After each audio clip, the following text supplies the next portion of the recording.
ಇಂದು ಜಾನಕಮ್ಮನ ಬಗ್ಗೆ ಬಹಳ ಜನ ಮಾತಾಡಿದ್ದೀರಿ. ಅವ್ರ ಬಗ್ಗೆ ಎಷ್ಟು ಜನ ಎಷ್ಟು ಮಾತಾಡಿದ್ರು ಕಡಿಮೆ.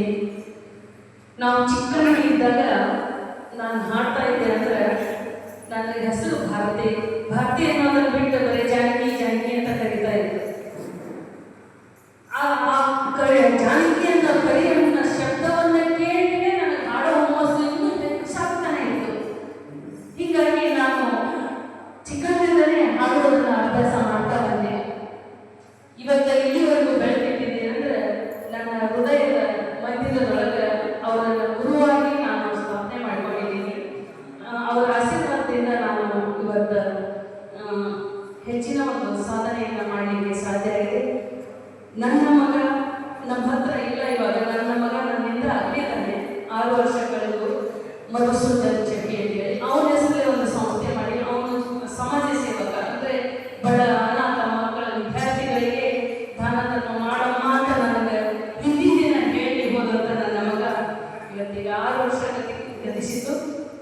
ಅವನ ಹೆಸರಲ್ಲಿ ಒಂದು ಮಧುಸೂದನ್ ಚೆಟ್ಟಿ ಸೇವಾ ಸಂಸ್ಥೆಯನ್ನು ಮಾಡಿ ನನ್ನ ಸಂಗೀತದಿಂದ ಬಂದಂಥ ಹಣದಲ್ಲೇ ನಾನು ಸಮಾಜ ಸೇವೆಯನ್ನು ಅಳಿಲು ಸೇವೆಯನ್ನು ಮಾಡ್ತಾ ಇದ್ದೀನಿ. ತಮ್ಮೆಲ್ಲರಲ್ಲಿ ನಂದೊಂದು ವಿನಂತಿ, ದಾನ ಅಂತಂದ್ರೆ 1000 ಲಕ್ಷ ಕೊಟ್ಟರೆ ಅಷ್ಟೇ ದಾನ ಅಲ್ಲ, 1 ರೂಪಾಯಿ ಕೊಟ್ಟರು ದಾನನೇ ಅಂತ. ಎಷ್ಟೋ ವಿದ್ಯಾರ್ಥಿಗಳು ನಮ್ಮ ಸಂಸ್ಥೆಯಿಂದ ಪಡೆದಂಥ ವಿದ್ಯಾರ್ಥಿಗಳು ಕಾಲೇಜಿನಲ್ಲಿ ವ್ಯಾಸಂಗವನ್ನು ಮಾಡ್ತಾ ಇದ್ದಾರೆ. ವಿದೇಶಿಯ ಸಹೋದರ ಕಲಾವಿದ ನಿಜವಾಗ್ಲೂ ಕಲೆಯಿಂದಲೇ ಸಂಸಾರವನ್ನು ನೀಗಿಸುವಂಥ ಒಬ್ಬ ಕಲಾವಿದ. ಇಂಥ ಒಂದು ದೊಡ್ಡ ಕಾರ್ಯಕ್ರಮವನ್ನು ಹಮ್ಮಿಕೊಂಡು ಅಕ್ಕ ಹಿಂಗೆ ಮಾಡ್ತಾ ಇದ್ದೀವಿ ಅಂತಂದು ಹೇಳಿದ ಬಹಳ ಖುಷಿ ಆಯಿತು. ಅದಕ್ಕೆ ನಾನು ಒಂದು ಕವನವನ್ನು ಬರ್ಕೊಂಡು ಇವತ್ತು ನಿಮ್ಮ ಮುಂದೆ ಹಾಡಿನ ಮುಖಾಂತರ ಅಮ್ಮನಿಗೆ ನಾನು ನನ್ನ ನಮನವನ್ನು ಸಲ್ಲಿಸ್ತಾ ಇದ್ದೇನೆ. ಜಾನಕಿ ಅಮ್ಮ ನಿಮ್ಮ ಸ್ಮರಣೆ ಮಾಡುವೆನಮ್ಮ, ಜಾನಕಿ ಅಮ್ಮ ನಿಮ್ಮ ಸ್ಮರಣೆ ಮಾಡುವೆನಮ್ಮ, ಜಾನಕಿ ಅಮ್ಮ ನಿಮ್ಮ ಸ್ಮರಣೆ ಮಾಡುವೆನಮ್ಮ. ಜಾನಕಿ ನೀವು ಎಲ್ಲರೂ ಸೇರಿ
ಹಾಡುವುದರಲ್ಲಿ ಅವಕಾಶಕ್ಕಾಗಿ ಮತ್ತೊಮ್ಮೆ ಈ ಸಂಘಟನೆಗಳೆಲ್ಲರಿಗೂ ಧನ್ಯವಾದಗಳನ್ನು ಹೇಳಿ ದೇವರು ನೀ ಇನ್ನೂ ಎತ್ತರಕ್ಕೆ ಬೆಳೆಸಿ ನೀನು ಯೂಟ್ಯೂಬ್ ಚಾನಲ್ನಲ್ಲಿ ನೋಡಿದ್ದೆ ಇವತ್ತು ಹತ್ತರಿಂದ ನೋಡುವಂಥ ಭಾಗ್ಯ ನಮಗೆ ಲಭಿಸಿತು.